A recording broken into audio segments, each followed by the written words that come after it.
మెల్లగా తెల్లారిందో ఎలా వెలుతురే తెచ్చేసిందో ఇలా పోసి నవ్వులతో మెరిసే పసిపాపల్లా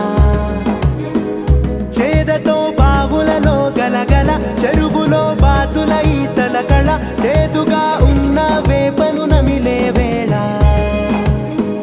చుట్ట పొగ మంచుల్లో చుట్టాల పిలుపుల్లో మాటలే కలిపేస్తూ